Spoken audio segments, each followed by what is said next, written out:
शर्मा जी का बेटा।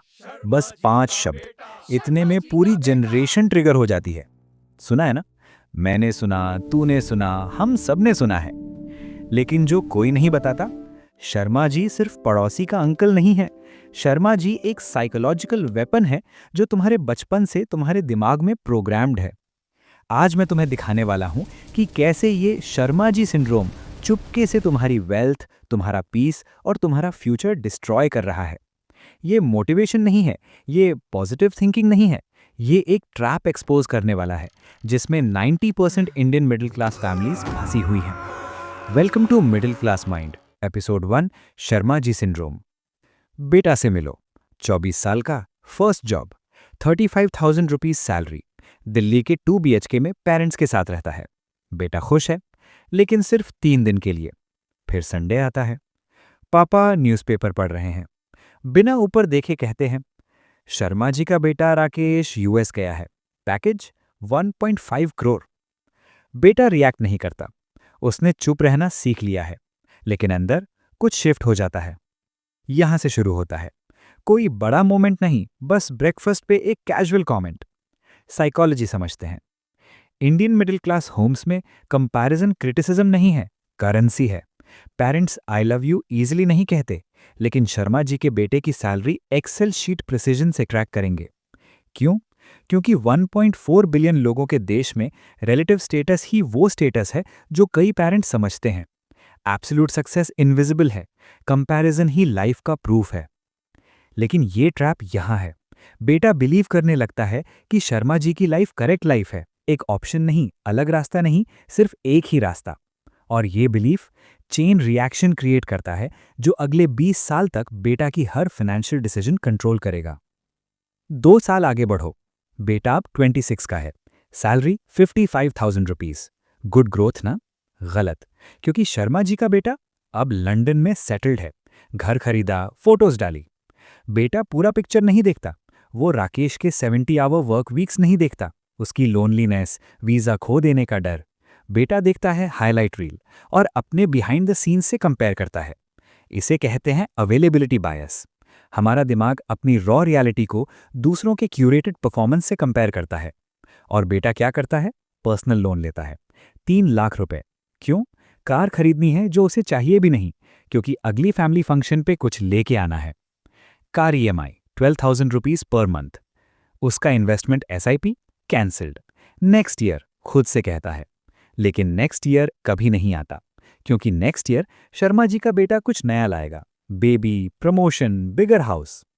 गोल पोस्ट्स हमेशा मूव होते हैं और बेटा भागता रहता है। ये ब्रूटल ट्रूथ है। कंपैरिजन इंडिया में एक बिजनेस मॉडल है। शादी इंडस्ट्रीज पे चलती है, रियल एस्टेट मार्केट इस पे डिपेंड करता है, एजुकेशन भी, कोचिंग सेंटर्स, फॉरेन यूनिवर्सिटीज।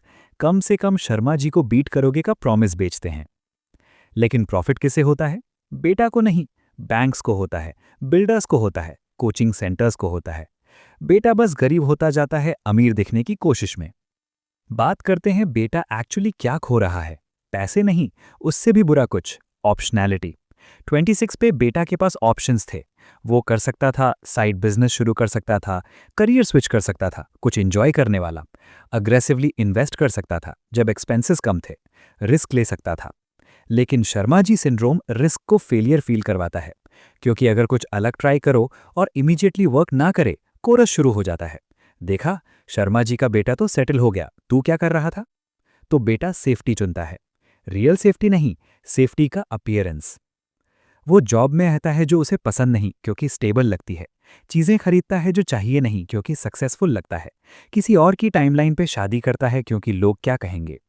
35 तक बेटा ट्रैप्ड है। EMI trap, social trap, identity trap. और आयरनी, शर्मा जी का बेटा भी प्रॉबेबली मिजरेबल है, क्योंकि वो किसी और से कंपेयर कर रहा था, गुप्ता जी के बेटे से, जो किसी और से कंपेयर कर रहा था। ये चेन कभी खत्म नहीं होती। ये जनरेशनल प्रोग्रामिंग है। तुम्हारे पेरेंट्स ने कंपेयर किया क्योंकि उन्हें कंपेयर किया गया था, उनके पेरेंट्स को भी। ये मैलिशियस नहीं है, ये अनकॉन्शियस इनहेरिटेंस है। लेकिन इनहेरिटेंस रिफ्यूज की जा सकती है। बेटा का ब्रेकिंग पॉइंट आता है 28 पे। पापा की minor health square, hospital bills, stress. और उस मोमेंट में बेटा को कुछ टेरिबल रियलाइज होता है। उसके पास सेविंग्स नहीं है, कार है, फोन है, ब्रांडेड कपड़े हैं, लेकिन फाइनेंशियल कुशन नहीं। और शर्मा जी बिल्स नहीं भरेगा, शर्मा जी नींद नहीं खोएगा, शर्मा जी तो सिर्फ उसके दिमाग में आवाज है। उस रात बेटा कुछ करता है जो सालों से नहीं किया। वो कंपेयर करना बंद करता है, कैलकुलेट करना शुरू करता है। बैंक स्टेटमेंट्स खोलता है, ईएमआईज देखता है, impulse purchases, status expenses. Realise करता है वो अपनी लाइफ नहीं जी रहा था, परफॉर्म कर रहा था। और ऑडियंस, वो इतनी भी क्लोजली देख नहीं रही थी। तो शर्मा जी सिंड्रोम की दवा क्या है? लोग क्या सोचते हैं बंद करो, ये इम्पॉसिबल प्रोग्रामिंग है, अंडू नहीं होगा। दवा है सिलेक्टिव कंपैरिजन। खुद को पास्ट सेल्फ से कंपेयर करो, शर्मा जी के प्रेजेंट सेल्फ से नहीं। पूछो, क्या मैं लास्ट ईयर से बेटर हूं? नहीं कि मैं राकेश से बेटर हूं। अपने खुद के मैट्रिक्स डिफाइन करो। हो सकता है सेविंग्स रेट हो, स्किल ग्रोथ हो, पीस ऑफ माइंड हो। पर्सनल स्कोरबोर्ड बनाओ जो शर्मा जी नहीं देख सकता। और सबसे जरूरी, इनविजिबल वेल्थ भी वेल्थ होती है। इंडेक्स फंड में जो पैसा है, रिलेटिव्स इंप्रेस नहीं करेगा, लेकिन फ्रीडम खरीदता है। नो कहने की फ्रीडम, वेट करने की फ्रीडम, चूज करने की फ्रीडम। वो शर्मा जी का बेटा नहीं दे सकता, सिर्फ तुम दे सकते हो। अगर ये होम पे लगा तो तुम अकेले नहीं हो। ये सिंड्रोम हमारी कल्चर में बहुत डीप है। लेकिन सुनो, अवेयरनेस पहली एस्केप है।